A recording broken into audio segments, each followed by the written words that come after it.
All right. So we are interviewing Mr. Ike. How you doing, Mr. Ike? Good. Good afternoon. All right. So where were you born and raised? Uh, I was born February 15th, 1949, Okay. in a town of Ruleville, Mississippi. Really? I spent about, I want to say, maybe 8 years there before moving to Chicago with my parents. Oh, okay. Now with your you have siblings? Okay, I have one brother and two sisters. An older sister, Doris, younger brother Morris, and younger sister Doris. Okay. So you're the second? I'm the second. Okay, gotcha. So where did you go to high school? Okay, I spent most of my childhood on the west side of Chicago. I attended what Mason, Sumner, Corkery.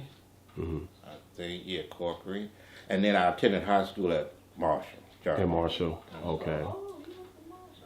And so, like, what were so were you an active student? Yes, at Marshall, I was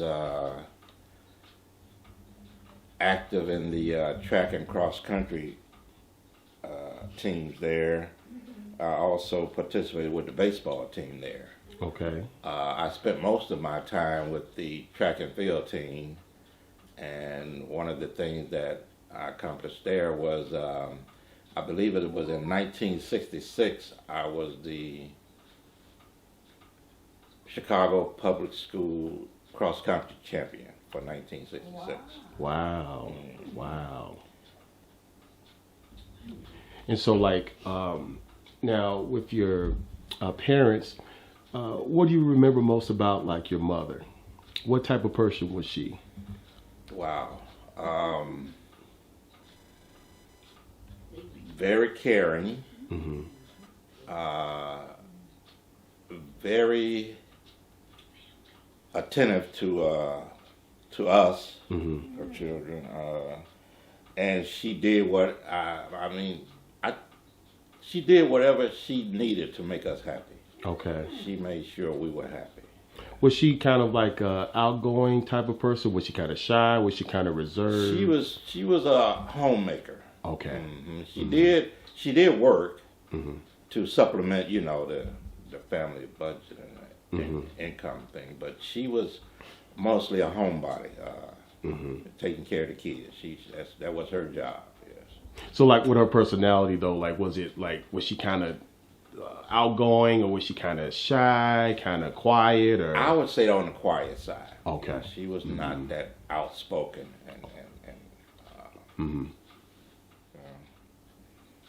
I had to be around 12, 13 years old, and my father and mother decided to venture into the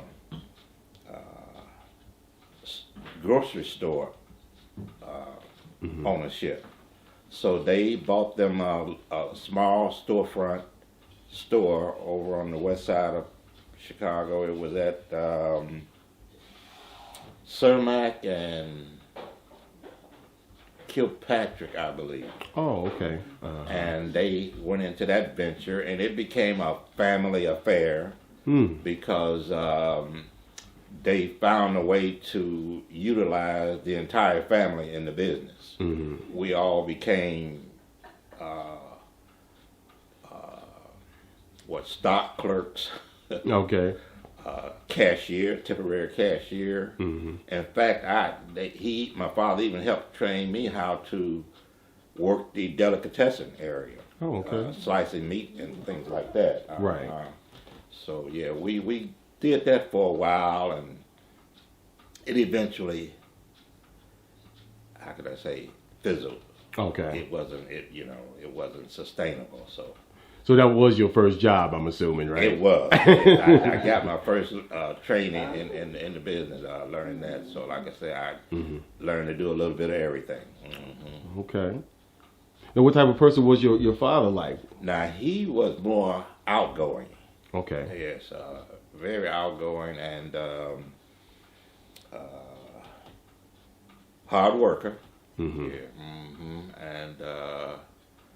And he made sure we got what we needed. He was a father that stood by and made sure the household was well taken care of. Okay. Now, what about? Do you have like some aunts and uncles? Like, now, I'm not asking you to like name their names, but like, did you have any like an uncle or an aunt that was really kind of close to you that or not really? Probably should single out a cousin, Fred Gary. Okay. He was more like a brother. He was more like a brother to me than a cousin. We were a little bit. The age group our ages were a little different. I think he was about maybe 10 years older. Okay. But we kind of connected and went about, as brothers almost. He helped teach me how to drive. Really? After I got my license, he allowed me to use his car. So yeah, he was there for me during my high school years and my early years after high school. He was there. Yeah. Oh wow! So okay. We were almost like running buddies here. That was Freddie Gary. Yeah.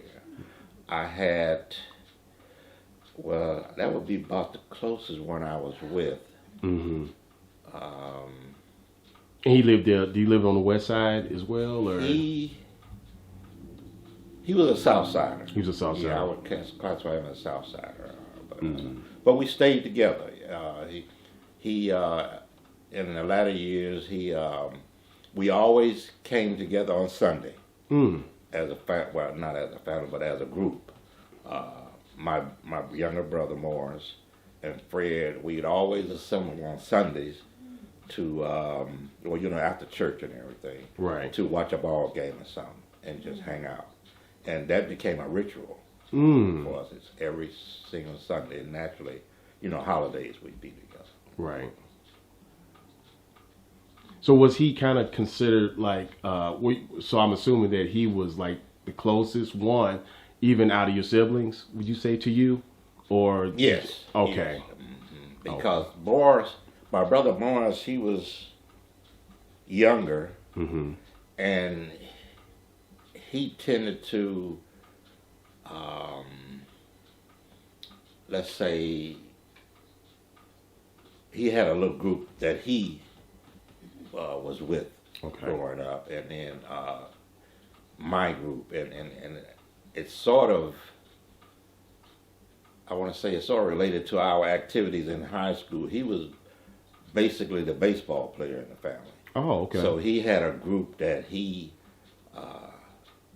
hung with during our high school year, because he was 2 years behind me. Right. And then I was mostly hanging with the track group. Okay.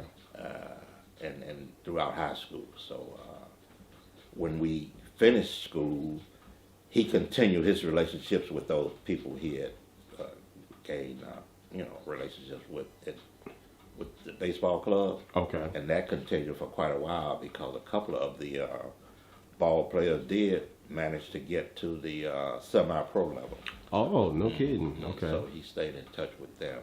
And then I kind of stayed in touch with the track people. Okay. So what did you end up doing after high school? I attended DePaul for a couple of years. Oh, okay. And I was running track for them. And then I got drafted. Okay. And I spent 2 years in the Army. And I was stationed out in, my final station after training was in Stockton, California. Oh, okay. And so I was finishing out my time there, and I decided to try flying. as a hobby. So I took up flying as a hobby, and then after my tour ended in 70, I believe, 71, Okay. I returned to Chicago, and well, then Barbara and I set up house here in Chicago, and you know, we started our lives here then, and I continued to pursue the aviation career, and I did manage to obtain a commercial pilot's license, but I did not get the airport transportation rating. Okay. That would have required an additional 3 or 4 more years of training and a substantial amount of income to get that. So I ended up just continuing the flying as a hobby rather than pursuing it as a career. And then I had some assorted jobs, you know, throughout the years. Did some railroad work. Okay. Did some truck driver training, truck driving. And I eventually ended up at the Pace Bus Company. Oh, okay. And that's where I settled in and spent the next 26 years. Oh, wow. Okay. At Pace, yes. So there I did some bus driving, and then I started instructing other drivers, and then I moved into the office and did some dispatching, and then I moved over to the safety department and became the safety manager. Okay. And then that was it. That was 26 years. Wow. Okay.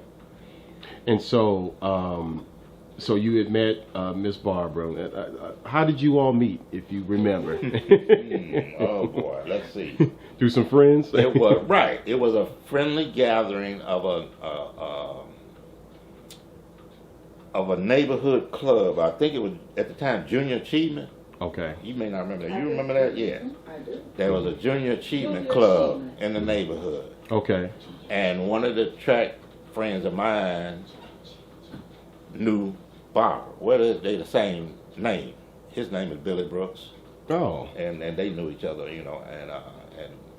So he got me to attend this meeting, this club meeting, and that was it. That was it. Okay.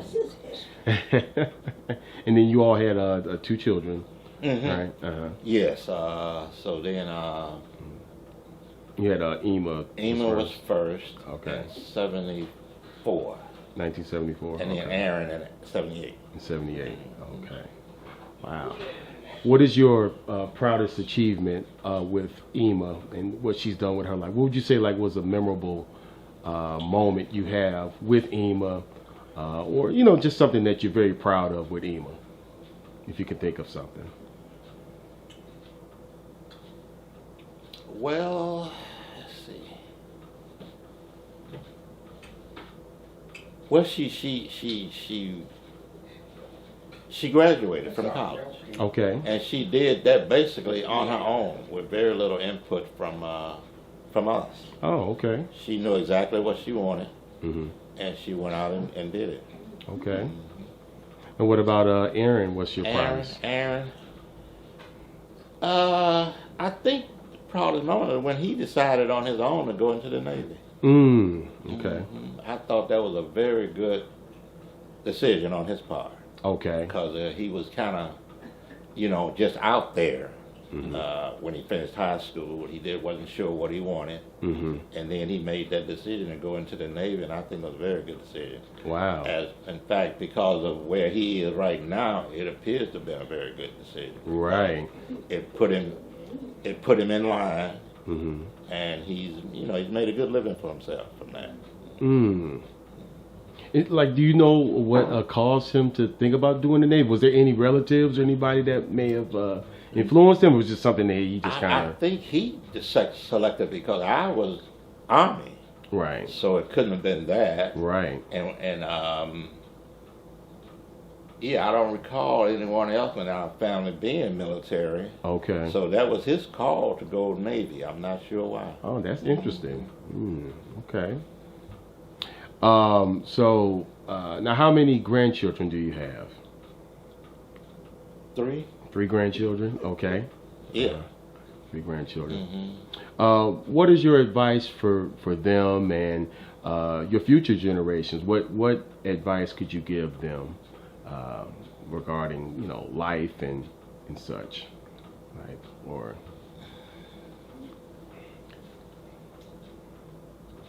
Stay close to family. mm-hmm. Mm-hmm. Mm-hmm. That's the biggest support to me that you can have. Stay close to family. Mm-hmm. That's a good one. Were you a big card player? I could play. You could play. I could handle my own, but I was always intimidated by them because they were so fanatic, and I was very hesitant to join in because I knew the consequences if you weren't up to stuff. Right. So I watched a lot. Okay. I would rather watch Then play. and I learned a lot by watching. Mm-hmm. And then there did come a time where I was comfortable to play. Okay. Yeah, but they, I think the thing that I recognize most about the Randalls and the Brooks, the Randall L's, is that they were such a close-knit family. And they always seemed to have fun. And they always enjoyed each other.